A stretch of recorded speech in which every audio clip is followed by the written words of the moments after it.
ရဲ့ခီးစဉ်လေးစတင်ပြီခင်ဗျာ မနက်9 နာရီခွဲဝန်းကျင်မှာလိုင်သာယာကနေပြီးမနက်စာစားပြီးစတင်ထွက်ခွာခဲ့ကြတယ်ပြီးတော့ညောင်တုံးမှာကလပ်စစ်မှာမနက်စာမစားတော့ဘဲနဲ့အပေါ်ပါသွားပြီးတော့ကျွန်တော်တို့အဲ့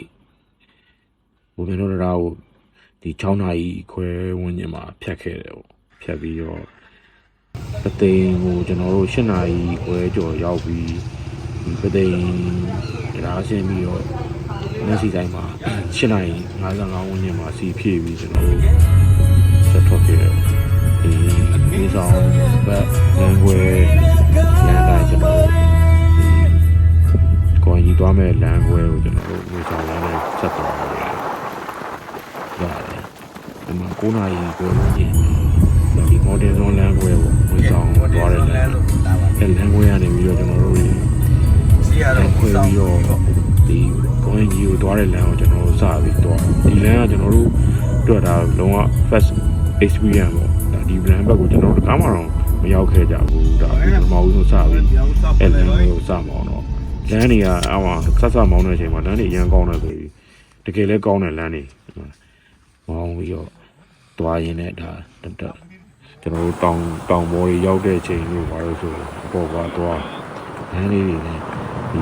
ရာသီဥတုနဲ့ရှုခင်းလေးတွေကတာယာတော့ပေါ်ပါသွားကြသွားခဲ့ကြဒါဒီနေရာကိုရောက်တာ10 နာရီခွဲဝန်းကျင်လောက်ဖြစ်မယ်အဲ့မှာဒီကားကြီးကဟိုညဘက်ကောင်ကလမ်းမိုးရွာပြီးလမ်းလျှော်လို့ဘေးထိုးဆင်းလာတာကိုသူတို့ပြန်ဆွဲတင်နေတာကိုကျွန်တော်တို့စောင့်ပြီးရလမ်းပိတ်ပြီးတော့ဆွဲတင်ရတာဖြစ်တော့ကျွန်တော်ဒါ10 နာရီ50ဝန်းကျင်ဆိုတော့အဲ့မှာကျွန်တော်45မိနစ်လောက်တက်ကိုဆင်းမဲ့လေချိန်ပေးပြီးစောင့်လိုက်ရသူတို့ပြီးရအောင်ရှေ့မှာတွေကသူတို့လုံနေတာကျွန်တော်တို့တော့45မိနစ်လောက်စောင့်နေတာအဲ့မှာကျွန်တော်ဒီ17 နာရီကျော်လောက်မှပြီးသွားတော့ကျွန်တော်ဆက်မှာအဲ့မှာခဏကားကြီးပြီးလို့ကျွန်တော်ဆက်မှာလမ်းလေးတွေတော့နည်းနည်းချင်းနေသူတို့ကားကြီးနဲ့ဆိုဘေးချပြီးရှောင်ရတာမျိုးတွေရှိတယ်ပြီးတော့ကျွန်တော်ဒီဆက်မှာရှုခင်းတွေကတော့မြင်နေကြမဟုတ်တဲ့နေရာသွားနေကြမဟုတ်တဲ့နေရာဖြစ်တဲ့အတွက်ရှုခင်းအစ်တွေလည်းမြင်နေတော်တော်လေးတာရတယ်မိုးရင်းဆိုတော့အေးချမ်းနဲ့တတရရတယ်ရှိတယ်အပေါ်ပါသွားနဲ့ကျွန်တော်တို့တောင်ကုန်းလေးတွေနဲ့အဲ့လိုမြင်လှတဲ့ဟာလေးတွေတွေ့ရင်တော့ဟိုပုံမှန်သွားနေကြနေရတဲ့ဟိုမကြကားရက်ပြီးတော့ဒီကောင်းလေးတန်းရှူတယ်ရှူကင်းလေးပြောင်းလာတာတဘာဝတိုင်းတော်တော်များများတွေ့ရတယ်အေးကြမ်းနေကားတော့ရှင်းတယ်တော်တော်လေးဟိုခွေးတွေဆိုတော့တတိထားရတာပေါ့ခွေးတွေမှာအမြင်ကိုရခွေးမျိုးတွေရှူကင်းတွေတွေ့ရက်လိုက်ဆင်းလိုက်နှစ်စီးသွားတာဆိုတော့တစ်စီးကကြံခဲ့ရင်စောင်းလိုက်အဲ့လိုမျိုးသွားလိုက်ကားနှစ်စီးသွားကြတယ်ငယ်ချင်းတော့ဝင်တစ်တွေကတော့အများကြီးတွေ့ရတယ်ကျွန်တော်ဒါငရုတ်ကောင်းတောင်ကို7 ခွဲဝန်းကျင်မှာရောက်တယ်ဓမင်းစားနေ့လေဓမင်းစားချိန်ပျောက်သွားတာပေါ့အဲ့ချိန်မှာဘယ်မှာစားမလဲလို့မေးရင်းနဲ့လမ်းမှာခင်လာခဲ့တဲ့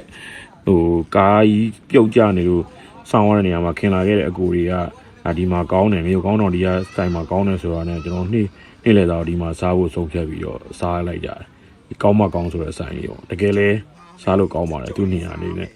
ဟိုသွားမယ်ဆိုရင်တော့အဲ့နေရာမှာစားဖို့အတွက်အဆင်ပြေတယ်လက်ရလဲကောင်းတယ်တန့်လဲတန့်တယ်ဒီမှာတင်းလက်သာစားပြီးကျွန်တော်ဆက်ထွက်ပြီးတော့ဒါငရုတ်ကောင်းတောင်ကနေပြီးတော့ငရုတ်ကောင်းမျိုးကိုသွားတဲ့တောင်တွေကိုတက်တဲ့နေရာတွေပေါ့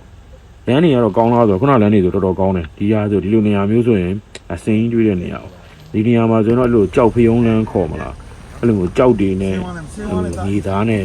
ဒါမှရှွန့်ဘွက်လိုမျိုးတော့မရှိဘူးဒီလိုကြောက်ဖျုံးလန်းလိုမျိုးအရန်စပီးနဲ့မောင်းလို့တော့မကောင်းဘူးသူကအဲ့လိုနည်းနည်းတစ်လေးတွေနဲ့ဖြစ်နေတာဆိုတော့ကြောက်ဖျုံးလန်းခေါ်မလားတော့အဲ့လိုမျိုးလမ်းတွေပဲရှိတယ်အဲ့လိုလမ်းကြရင်တော့နည်းနည်းလေးအချိန်လျှော့ထိန်းမောင်းဒီလမ်းမျိုးတော့တော်တော်လေးများဒီမြို့ကောင်းပတ်ရောင်တွေ့ရတယ်ဒါဆိုသူညဘက်မိုးရင်းဆိုတော့ဒီရေတိုက်ချထားတာလားဒီအဲ့လိုနေရာမျိုးလေးတွေလည်းတွေ့တယ်တောင်ပေါ်ကနေကြည့်ရတဲ့ရှုခင်းပေါ့ညမှာတော့ကျွန်တော်တို့ကနှစ်စီပဲရှိတယ်ပေါ့အဲ့လိုမျိုးလမ်းလေးတွေပဲတောက်လျှောက်ဖြတ်ဒီလိုလမ်းလေးတွေဘွက်လဲတိတ်မဟုတ်ဘူးဒီလိုရေလေးတွေတင်နေတာပဲရှိတယ် သွားလို့ရတယ်ကားလေးတွေလည်းသွားလို့အဆင်ပြေလောက်မယ်ထိန်းပြီးတော့သွားရင်စူးစူးဝါလန်ကြီးတော့မတွေ့ဘူးထိန်းမောင်းစရာလမ်းပဲတွေ့တယ်ရာသီဥတုကတော့မိုက်တယ်ဒါအပြန်ရာသီဥတုလည်းမစိုးဒါကတော့ကျွန်တော်တို့ဒီလိုအချိန်နေတာနေတာနေတဲ့အချိန်ပေါ့တောင်ကုန်းလေးတောင်ပေါ်လေးရောက်လို့ရှင်လေလေးတွေတိုက်ပြီးလေကောင်းလေသန့်လေးတွေနဲ့ကျွန်တော်တို့တော်ตาရတော့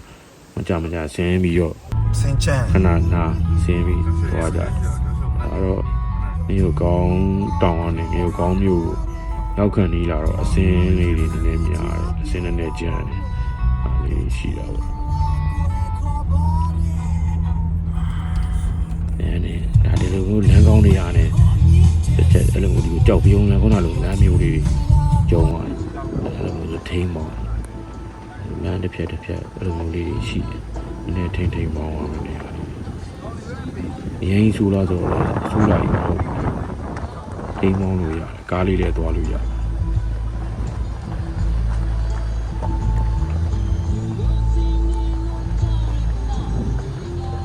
တနားကြီး55နာရီဝန်းကျင်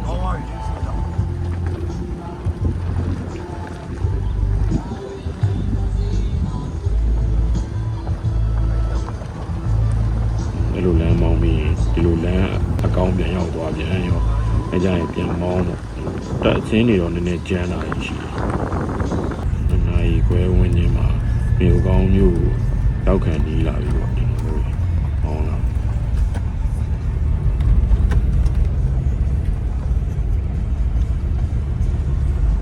နိုင်လေးတင်မှာဒါကျွန်တော်မြို့ကောင်းမြို့ဝင်ဆိုင်ဖို့စရောက်ပြီးတော့မြို့ကောင်းမြို့တွေကိုစရောက်တာပေါ့။အဲ့မှာစစ်စေးကြီး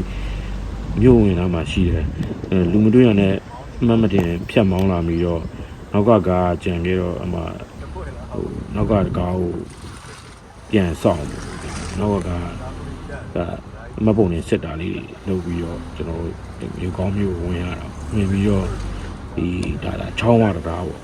တရားအစ်ကြီးမြို့ကောင်းမြို့နဲ့ကိုရင်ကြီးကျွန်းနဲ့ကိုဆက်ထားတဲ့တရားအစ်ပေါ့အရင်ကတော့ဇက်တင်သွားတာဒီတရားပြီးတော့ဒါကားနဲ့သွားလို့ရတယ်ကျွန်တော်သွားတဲ့အချိန်ဆိုဒီတရားပြီးကြတာ2လ3လလောက်ပဲရှိအောင်နေအဲ့လိုမျိုးတရားသက်ခြင်းလမ်းလေးနေရာလေးတောင်မှလမ်းလေးစိုးပြီးပင်လေကြီးကိုကျွန်တော်တို့စတွေ့ရတာအဲ့လိုကျွန်တော်တို့မြို့ကောင်းမြို့ကနေပြီးတော့ကိုရင်ကြီးကျွန်းကိုစပြီးတရားသစ်ကနေစဖြတ်နေရ new experience တို့ဒါလမ်းလေးတွေတော့ဒီကျွန်းစရောက်တဲ့နေရာမှာလမ်းလေးတွေလုံနေလေးတွေပွက်လေးစပြီးတွေ့ရတယ်ခုနလမ်းတော့ခုနလိုကြောက်ပြုံးလမ်းမျိုးတော့ဒီကနေသွားပြီးဟိုးရှိရဂုံးပေါ့အဲ့ရှိရဂုံးလောက်မှာလို့နည်းနည်းဘွက်နည်းနည်းဆိုးတဲ့လမ်းလေးတွေရှိတယ်အဲ့ဒါနောက်ဗီဒီယိုမှာတော့ပါလိမ့်မယ်အပြန်ချမ်းမှာရိုက်ပြီးဒီမှာအလာတော့မရိုက်ဖြစ်လာဘူးလမ်းဆိုးတာလေးဟိုဒါအခုကျွန်တော်တို့3နာရီခွဲဝန်းကျင်ပါအခွင့်ကြီးကျွန်တော်တို့ reset လုပ်ထားတဲ့ဟိုတယ်ကိုကျွန်တော်တို့စရောက်ပြီပေါ့3နာရီခွဲဝင်နေကျွန်တော်ဒါရန်ကုန်ကနေထွက်လာတာ9နာရီခွဲလောက်ကနေထွက်ပြီးတော့ဒါဂိုင်းကြီးကိုကျွန်တော်3နာရီဟိုတယ်ကို3နာရီခွဲမှာရောက်ခဲ့ကြတော့ဟိုတယ် check in လုပ်ပါညာလုပ်ပြီးဒါကျွန်တော်တို့ဂိုင်းကြီးကျွန်းရဲ့ပင်လယ်ကြီးကိုကျွန်တော်တို့မအောင်စတွေ့ရတော့ဟိုတယ်မှာတော့တခြားဘယ်သူမှမရှိဘူးကျွန်တော်တို့အဖွဲ့ပဲကျွန်တော်တို့ပဲရှိတဲ့သဘောပေါ့မသိရင် private တခုလုံးငှားထားတဲ့သဘောပဲမိုးရင်းဆိုတော့ဒီဟိုတယ်ကြီးတခုလုံးမှာကျွန်တော်တို့တကယ်ရင်းနေလာကြတဲ့အဖွဲ့ပဲရှိတယ်ပင်လယ်ကြီးကိုစပြီးလက်ရှိရဒီနေရာလေးကအရင်ကဆိုရင်တရားမပြီးခင်ကသူတို့ဒီဖုန်းနဲ့လာကြိုလို့ရှိရင်စိုက်တဲ့နေရာလို့ပြောတယ်ကျွန်တော်တို့ပထမဆုံးစရောက်ပြီဒါကျွန်တော်တို့ငှားတဲ့အခန်း family room ပေါ့ကိုယ်ဒီရေကူးကန်ပေးရ family room ကိုယူထားတဲ့အခန်းအနေထားပေါ့နောက်ဗီဒီယိုကြရင်တော့ကျွန်းထဲမှာရှောက်သွားတဲ့လမ်းကြီးအချိန်လေးရဲ့ထမင်းစားတဲ့နေရာရဲ့နောက်ပြန်တဲ့ဟာလေးတွေရဲ့ဆက်ပြပေးပါမယ်